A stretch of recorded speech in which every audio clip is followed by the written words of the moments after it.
context of this class, because all of the smart sheets that I've created have not been thinking about this kind of structure, right? They're on the fly, or they're a response to a problem, and I think it's a much better way of thinking about them. So the first thing is you have to develop that communication plan. Like, you can't even go in and do a smart sheet if you don't know that, right? And then the second thing is, and this is in the Essential Managers, and probably it's like the second chapter, but they talk about you have to plan that course of action. You literally have to design your process. If you do that first and you map it out on a whiteboard, then you figure out how you're going to create a smart sheet or smart sheets to support that, right? So, and then I think the corollary to that, and it talks about it a lot in the manager's handbook, is that you have to figure out at what point are you going to bring in the rest of your team to design that process, right? So that you're involving everybody's input before you do this. So once you've done that, right, okay, so then tip one is, okay, every person that's going to be on this team, have they been set up as a Mount SAC smart sheet user? You don't want to invite them for a 30-day trial, because then the trial will end and they can't get in anymore. So if they're not in there, and so like let's say, you know, you're looking in one of your workspaces, right? Or I'm going to just pick something. And I go in here and I'm looking at, they've got to show up once I get in here. These are all these different contact names, right? If they're not in there, don't even start your smart sheet, because you're gonna mess up your sharing and all your settings. So you've got to get them all in there. Then what I did with a lot of mine is that depending on the project, you might want to create a group. Okay, do you guys know how to do that? So you know up here, this is your little personal area. If you click on group management, so I've got a couple different in here. So for example, here's facilities planning and management. Here's the FF&E, specifically ergo is the ergonomics, right? We've got a group for our furniture consultants, managers, specialists. You want to think about how you're going to create those groups that would be consistent in terms of their level of permissions or sharing, right? Or how you want to send information out. So you've set that up, and so at that point, you don't even have a sheet yet, right? You're in the people, right?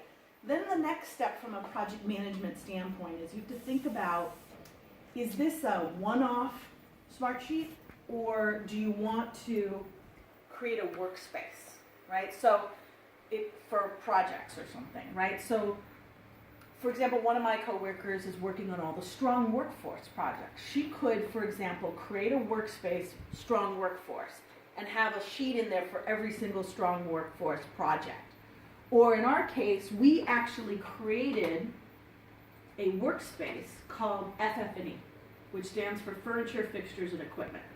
So there's multiple smart sheets in there. And the reason we did that is, now that I've set up that group, and I had that group, the FF&E consultants, and then I had the FF&E ergonomic group, I can set up for that entire workspace the level of sharing. So see here what says workspace share. So all of these FF&E consultants, they all got administrator level clearances, right? But then there are other people in here, and that's what I was getting to next. Is so when you set it up, you are the owner, right? Which automatically gives you administrator plus, right, access.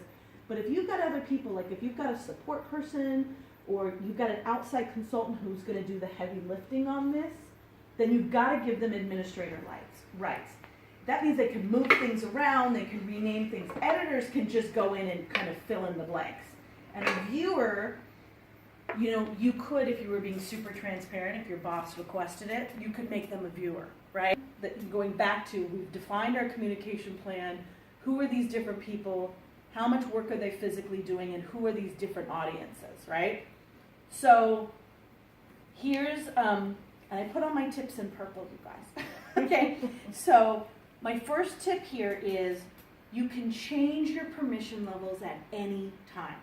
So what I started off with a lot of these, if I didn't know, I gave people a lower permission level.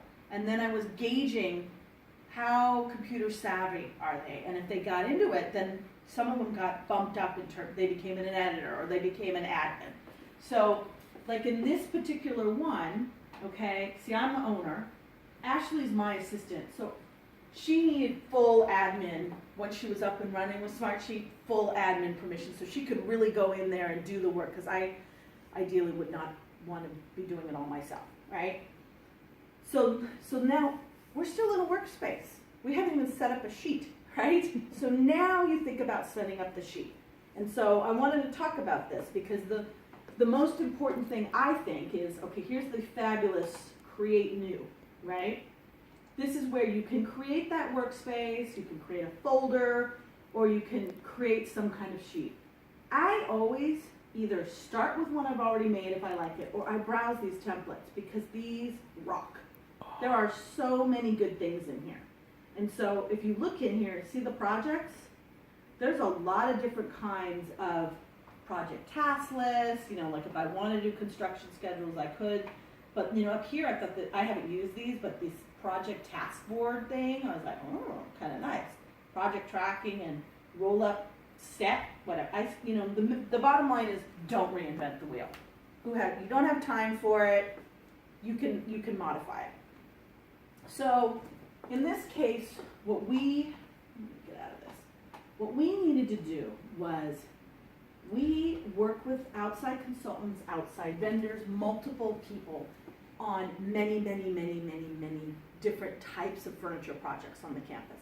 So had we mapped this out based on this class, we would have said, wow, okay, how do we need to organize it? We need to organize it by building.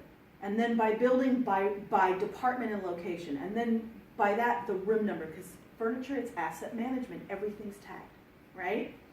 And then we have different types. So see this here where it says request types?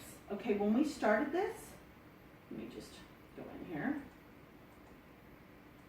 Okay, we probably had 2. You keep adding, right? So we didn't have ergonomic FF&E separated out. It used to be just FF&E. And then we were like, oh, well then medical accommodations came up and ergonomics because that's coming out of the Office of Risk Management. And then we had someone, we're just mocking up demonstration furniture. It's not actually a project. We're not buying something. And then these, miscellaneous labor, repair, and warranty, we had to start separating those out because we wanted to be able to send that information directly to a vendor and be able to filter by just that information or create a report by just that information. So it kept evolving. And so there are 3, my personal feeling is when you set these columns up, I have 3 favorite column types. I love me the drop-down list because there's nothing that makes me crazier than people saying the same thing 37 different ways, right? Like, please don't. 37, good, building 37, we're good. I don't need a B, I don't need a 0, you know. So you have to set those parameters. The other one, we talked about this, high-low priority thing here. For us, so what this is the high-low priority type. That could give you, there's different symbols in there, right, that you could pick from. For us, the reason that was important is you can link it to conditional formatting, right? So if it's a hot priority, I want something to happen to my Smartsheet. Do I want a notice to go out? Do I want, again, it's how do you process information visually, right? What tells me, get on this now, right? The other one I love too is the checkbox. Have you guys used that one yet?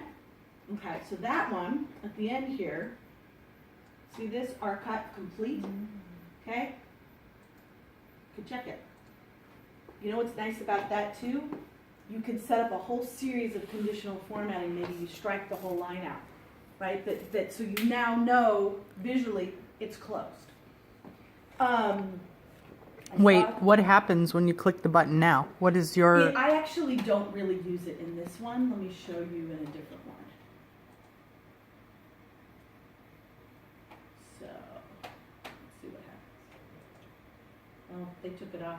See, I'm not running this Smartsheet anymore. And I think this is a very important point that goes back to what you said about tools.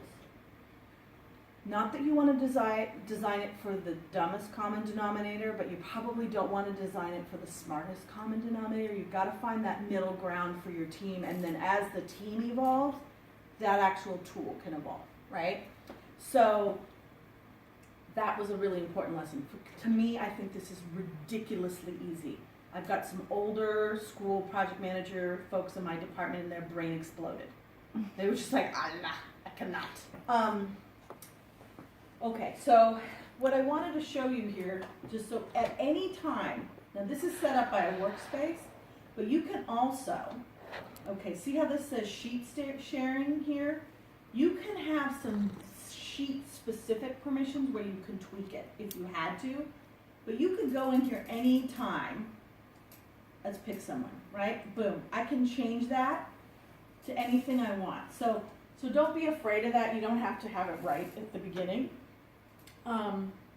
The other thing that I learned the hard way is sometimes you either need to lock the columns or lock the rows, because people will sort, they move things around, they will make a hot mess, right? I've got a couple where what it is I'm in charge of controlling the level of access people have to folders. And the column types, I was thinking about this again based on both the communication plan documents we got, and then I'm forgetting what the official project management term was, but it was more like the management and task plan. You have to have a control, and this I think is really important. I've learned this from years of project management. That date updated, this triggers a whole bunch of conditional formatting, right? I want every time someone goes in and updates this, they've got to update the date, because it's going to let us know who was in, how recently did someone look at this, right? So I call out the control. And then I put it on here too, but it's the who, right? In ours, we have a couple who's, but you know, you've got the stakeholder, and here, this is the ball in court, right? This is really important because we've got different groups here of people, and I need to find like a smaller row so you can, here, let's see here. See all these options? We have a lot of different combinations. That has completely evolved over time. It started out as just Mount Sac. So we just had us in there. Then we rolled the vendors in, the consultants in, right? Well, then we've got multiple vendors on campus who are directly going and doing repairs and warranty things, so then they got added. So it got more complicated. The what, that's again, when you've done your project mapping, right? What exactly are the items, right? So in our case,